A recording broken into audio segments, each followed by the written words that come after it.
Supreme court में military courts में civilians के ट्रायल्स के खिलाफ दरखास्तों की समाअत कल तक के लिए मुलतवी कर दी गई है। 20 जून को मुल्क के दो सीनियर कानूनदानों एतजाज अहसन और लतीफ खोसा ने सुप्रीम कोर्ट के चीफ जस्टिस उमर अता बंदयाल से मुलाकात की और इत्तलात के मुताबिक एतजाज अहसन ने इस मुलाकात में चीफ जस्टिस से इस्तदा की कि मिलिट्री कोर्ट्स में सिविलियंस के खिलाफ ट्रायल के खिलाफ उनकी पटिशन को जल्द सुना जाए। चीफ जस्टिस ने एतजाज अहसन के साथ अपने पुराने ताल्लुकात की लाज रखते हुए अगले ही रोज यानी 21 जून को मिलिट्री कोर्ट्स में सिविलियन के ट्रायल के खिलाफ पटिशन समाअत के लिए 9 रुकनी बेंच मुकर्रर कर दिया। इस बेंच की तश्कील अपनी बुनत में ही हैरान कुन थी, क्योंकि चीफ जस्टिस उमर अता बंदयाल ने काफी अरसे बाद किसी अहम केस में जस्टिस काजी फायज ईसा को अपने साथ शामिल किया, जबकि अपने हम ख्याल जजेस के साथ साथ इस बेंच में जस्टिस तारिक मसूद, जस्टिस मंसूर अली शाह और जस्टिस याहिया आफरीदी को भी शामिल किया गया। यहाँ ये बात इससे ज्यादा दिलचस्प है कि इस बेंच में शामिल चीफ जस्टिस उमर अता बंदयाल और जस्टिस काजी फायज ईसा दोनों ही ऐसे जजेस हैं जो अगस्त 2015 में साबिक चीफ जस्टिस नासिरुल मुल्क की सरबराही में उस फुल कोर्ट का हिस्सा थे जिसने फौजी अदालतों के क़याम को आईनी करार दिया था। 17 में से जिन 11 जजेस ने फौजी अदालतों के हक में फैसला दिया उनमें जस्टिस उमर अता बंदयाल और जिन 6 जजेस ने इख्तिलाफ किया उनमें जस्टिस काजी फायज ईसा भी शामिल थे। यूं आज इस केस की समाअत से पहले ही मुल्क में ये बहस चल निकली कि इस बेंच में जस्टिस काजी फायज ईसा को शामिल करके चीफ जस्टिस उमर अता बंदयाल क्या मकसद हासिल करना चाहते हैं, जबकि 3 ऐसे जजेस भी शामिल किए गए हैं जिन्होंने हालिया अरसे में अहम आईनी मामलात पर चीफ जस्टिस उमर अता बंदयाल से इख्तिलाफ किया। आज इस केस की समाअत होने से पहले जस्टिस काजी फायज ईसा का कहना था कि supreme court practice and procedure bill अभी बना नहीं था कि हुक्म इम्तिना जारी कर दिया गया। जज का हल्फ कहता है कि आईन और कानून के मुताबिक फैसला करें। प्रैक्टिस एंड प्रोसीजर एक कानून है, कानून को मुस्तरद किया जा सकता है, मुअत्तल नहीं किया जा सकता। जस्टिस काजी फायज ईसा का कहना था कि उनको जो दरखास्त रात गए मौसूल हुई उसमें चेयरमैन पीटीआई की भी दरखास्त थी। आज कॉज लिस्ट में आखिर में आने वाली दरखास्त सबसे पहले मुकर्रर की गई। वो इस बेंच को बेंच तस्वुर नहीं करते। उन्होंने कहा कि वो केस सुनने से माजरत नहीं कर रहे, पहले supreme court practice and procedure bill का फैसला किया जाए। जब तक प्रैक्टिस एंड प्रोसीजर बिल को ठिकाने न लगाया जाए तब तक वो किसी बेंच में नहीं बैठ सकते। इस मौके पर नामजद चीफ जस्टिस काजी फायज ईसा के बाद सुप्रीम कोर्ट के दूसरे सीनियर जज जस्टिस सरदार तारिक मसूद का कहना था कि वो भी जस्टिस काजी फायज ईसा से इत्तफाक करते हैं। इस वक्त 9 जजेस हैं और अगर ये फैसला कर देते हैं तो इस केस में अपील पर फैसला कौन करेगा? जब तक उन कवानीन का फैसला नहीं होता तब तक वो भी बेंच में नहीं बैठ सकते। यूं चीफ जस्टिस की तरफ से 7 रुकनी बेंच का क़याम अमल में लाया गया और आज इसी 7 रुकनी बेंच ने इस केस की समाअत कल तक सुबह 9:30 बजे तक मुलतवी कर दी गई है। इसी पूरे मामले और सूरत हाल पर गुफ्तगू करेंगे कि दरअसल जो आज हुआ वो क्या था, यहाँ तक मामला क्यों पहुँचा और आगे आने वाले दिनों में क्या कुछ हो सकता है। पैनल में मेरे साथ मौजूद हैं अबसार आलम, ज़ैगम खान और इसार राना, और आज हमारे साथ मौजूद है मुनीफ फारूक साहब भी आईनी तौर पर ग्रिप रखते हैं पूरे मामले के ऊपर, हमारे प्रोग्राम का हिस्सा हैं। शुक्रिया अदा करेंगे ज्वाइन करने के लिए। सवाल पूरे पैनल के लिए इस तरह से, नामजद चीफ जस्टिस काजी फायज ईसा ने बेंच को तस्लीम न करके क्या आईनी और उसूली मौक़िफ़ अपनाया? मुनीफ फारूक साहब आपकी तरफ पहले आऊँगी, लेकिन मुझे इस सवाल के जवाब में इस बात का भी जवाब चाहिए। 184(3) पर आज बात हुई है, ये फरमा दीजिएगा कि बेंच की तश्कील से मुतालिक एक कानून इस वक्त मुअत्तल है जो कि पार्लियामेंट का बनाया हुआ है। जब तक 184(3) नहीं होना चाहिए कोई भी केस, जब तक वो मामला हल नहीं होता, ये केसेस उठाए जा सकते हैं और सुने जा सकते हैं। बहुत शुक्रिया। देखिए, जहाँ तक प्रैक्टिस एंड प्रोसीजर का कानून है जो अमली तौर पर इस वक्त मुअत्तल है, आपको याद होगा कि उसका अभी गज़ेट नोटिफिकेशन भी नहीं हुआ था, बल्कि वो भी रोक दिया गया था अदालत की जानिब से।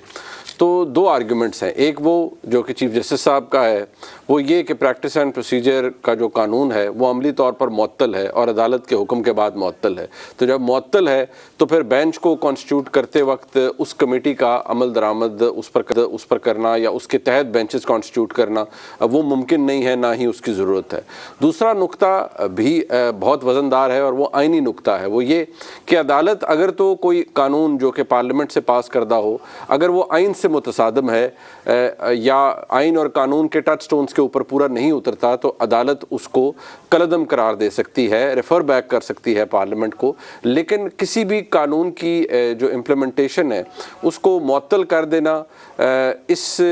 बिना पर कि शायद उसकी कुछ शिकें आइन से मुतसादिम हो, शायद उसके लिए आइनी तरमीम की ज़रूरत हो, जबकि एक सादा कानून साजी से उस काम को करने की कोशिश की गई है, ये शायद एक मुनासिब रवैया नहीं है। क्योंकि हमारे मुल्क की आला अदलिया के अंदर इस वक्त बसद एहतराम बहुत बड़ी एक डिस्टिंक्शन मौजूद है, और वो डिस्टिंक्ट हो रही है, एक तफरीक मौजूद है, मालूम चाहूँगा कि जो डिस्टिंक्ट हो रही है, और वो इतनी ज़्यादा है कि वो एक बिटर डिवीज़न है। और जिस तरह कल काजी फाइज़ साहब को इस बेंच का हिस्सा बनाया गया, तो जहन में यही सवाल आया कि अगर तो काजी फाइज़ साहब की अमल, जारी बात है, he is the chief justice designate now, और अगले चीफ जस्टिस पाकिस्तान के वही होंगे, अगर तो उनकी मुशावरत से ये बना है और इस बेंच को कॉन्स्टिट्यूट किया गया है, तो फिर तो चले बड़ी अच्छी बात है, एक अच्छा रिफ्लेक्शन है। शायद बंदियाल साहब जाते हुए कुछ कोर्स करेक्शन फरमाना चाहते हैं। लेकिन जो मुझे आज नज़र आया और अदालत के सामने जो ख़ास तौर पर तारिक मसूद साहब ने और काजी फाइज़ साहब ने जो बातें सामने रखी, उनके अंदर वज़न अपनी जगह मौजूद है। आप उन्हें ये नहीं कह सकते कि वो किसी एक जज की राय है, उनके अंदर भी बड़ा वज़न है उन दलाइल के अंदर। 184(3) एक आइनी शिक है, पब्लिक इंटरेस्ट लिटिगेशन उसके तहत फाइल होती है, उसकी इम्प्लीमेंटेशन बिल्कुल नहीं रोकी जा सकती और ना ही रुकी है। यहाँ पर बहस इस बात पे है कि जो प्रैक्टिस और प्रोसीजर का कानून है उसके जो ऑपरेटिव पार्ट्स हैं, अगर आप उनको देखें तो बेंच कॉन्स्टिट्यूशन के ऊपर ज़्यादा मसला है। आज नुक्ता काजी फाइज़ साहब ने भी यही उठाया था कि उनके नज़दीक तो फिर कोई भी जो बेंच बन रहा है वो सुप्रीम कोर्ट का बेंच नहीं है, और वो ये कहते हैं, जिसका जिक्र आपने अपने इब्तिदाइये में भी किया और आपने रिप्रोड्यूस किया उस बात को, जो काजी फाइज़ साहब कह रहे हैं कि आप कानून को या तो कलअदम करा दीजिए ताकि वो एग्जिस्ट ही ना करे, और जो नॉर्मल एक कोर्ट का प्रैक्टिस है। हम कह सकते हैं कि कसूली बात थी उनकी बेंच कॉन्स्टिट्यूशन को लेकर। कम अज कम अगर बहसियत एक कानून के तालिब इल्म के, मैं समझता हूँ वो एक आइनी और कानूनी बात है। आप गैर मुअय्यना मुद्दत के लिए या महज इस बात को जहन में रखते हुए कि इस कानून के अंदर बेहतरी लाई जा रही है, तो जी ये कानून जो है इसको मुअत्तल कर दिया जाए, या तो अदालत उसको रेफर बैक कर देती कि इसके अंदर बुनियादी हुक्म है, हम इसको कलअदम नहीं करना चाहते, लेकिन ये हम रेफर बैक कर रहे हैं टू द पार्लियामेंट कि इसके ऊपर दोबारा कानून साजी की जाए, क्योंकि ये प्रैक्टिस हमारी अदलिया ने ऑलरेडी अडॉप्ट की हुई है। ये 18वीं तरमीम जब बनी थी, आला अदलिया के जज साहिबान की तैनाती का मसला बना था, वो चैलेंज हुई सुप्रीम कोर्ट में, तो उस वक्त भी 19वीं तरमीम उसी सूरत में आई थी जब अदालत ने रेफर बैक की थी 18वीं तरमीम, और उसके बाद फिर जजिस तैनाती का तरीका ऐसा आया जिसने जजिस तैनाती का तरीका तो बता दिया, लेकिन effectively parliamentary committee on judicial appointments बिल्कुल खत्म हो गई। ठीक, ज़ैगम साहब आपकी तरह हूँ, बेंच फॉर्मेशन पे बड़ी बात हो रही है, इसके ऊपर आज बाद में तज्जिए तबसरे भी बहुत ज्यादा हो रहे थे। खुद जस्टिस काजी फाइज़ ईसा साहब कहते हैं कि वो, और जस्टिस तारिक साहब, वो बेंच को बेंच ही नहीं मानते जब तक पिछला मामला हल नहीं होता। बाहर आके गुफ्तगू करते हुए एतजाज एहसन साहब और लतीफ खोसा साहब जब बात कर रहे थे, तो उन्होंने वहां पर गुफ्तगू में कहा कि उनको वो समझ रहे थे कि बैठना चाहिए दोनों मुअज़्ज़िज़ जजेस को, लेकिन साथ ही एतजाज साहब ने बात बोली उन दोनों जजेस को मेंशन करते हुए जो बेंच से उठे, मुखालिफ जजेस हैं चीफ जस्टिस साहब के। एतजाज एहसन साहब खुद बहुत बड़े कानूनदान हैं, वो आज जहां खड़े थे, जिस अंदाज में गुफ्तगू कर रहे थे, बतौर पिटिशनर वो अपने ही एक, मैं बंदियाल साहब और उनका भी एक ताल्लुक है, वहां मौजूद थे। आप समझ रहे हैं जस्टिफाई कर रहे थे पूरे मामले को, जब वो पब्लिकली आके खुद सुप्रीम कोर्ट के अंदर की दरारों को मुखालिफ जज कहकर बात कर रहे हो? हम बहुत अच्छी तरह जानते हैं कि ये दोनों जो मुअज़्ज़िज़ कानूनदान हैं और वकला हैं, ये सिर्फ कानूनी नुक्ता नज़र से तो वहाँ नहीं आए थे। इस वजह से तो नहीं आए थे कि उनको कोई आईनी और कानूनी फ़िक्र पड़ी हुई थी, वो एक सियासी वजह से यहाँ आए थे, और उनकी सियासी पोजीशन बड़ी वाज़ेह है। अपनी पार्टी से वो झगड़ पड़े हैं, इमरान खान साहब के बहुत करीब हो गए हैं, इमरान खान साहब की पार्टी में वो जाने की कोशिश कर रहे हैं। इस वक्त उनकी पार्टी में जो एक बहुत बड़ा खला पैदा हो गया है, और उस खला की वजह से जो लीडरशिप अपॉर्चुनिटी है, उस अपॉर्चुनिटी को वो ग्रैब करने की वो कोशिश कर रहे हैं। और उससे ज़्यादा जो अफसोसनाक बात है कि इस वक्त जो पाकिस्तान की आला अदलिया में एक तफरीक है और तकसीम है, और अदलिया की जो सियासत है, ये लोग उस सियासत का भी हिस्सा बन चुके हैं, और उस सियासत को लिवरेज कर रहे हैं, उस सियासत को इस्तेमाल करने की भी कोशिश कर रहे हैं, उस सियासत पर खेलने की भी कोशिश कर रहे हैं। अभी आप देखिए कि जिस तरीके से शामिल किया गया अचानक काजी साहब को, काजी फाइज़ ईसा को, उस पर सब हैरान परेशान थे, और वजह बड़ी वाज़ेह है। वजह यह है कि एक सियासत हो रही है और ये एक सियासी फैसला था उनको शामिल किया जाना। उनको एक ऐसी ऑकवर्ड पोजीशन में डालना मकसूद था क्योंकि वो बड़े असूल पसंद जज हैं और ये तसव्वुर किया गया कि जब वो बेंच में होंगे तो वो अपने असूलों पर चलने पर मजबूर होंगे। इससे पहले जो उनका मर्तबा था और उस मर्तबे के मुताबिक जिस तरीके से उनको बेंचेस में शामिल किया जाना चाहिए था, जिस तरीके से आईनी जो मामलात जब आते हैं, क्योंकि ये कॉन्स्टिट्यूशनल कोर्ट है, इसका सबसे बड़ा मैंडेट और सबसे बड़ा जो काम है वो तो आईनी मामलात को रिव्यू करना होता है, कानूनी मामलात को रिव्यू करना होता है। उसमें तो उनको शामिल कभी किया ही नहीं गया और अब अचानक शामिल किया गया। असूल पसंदी उनकी,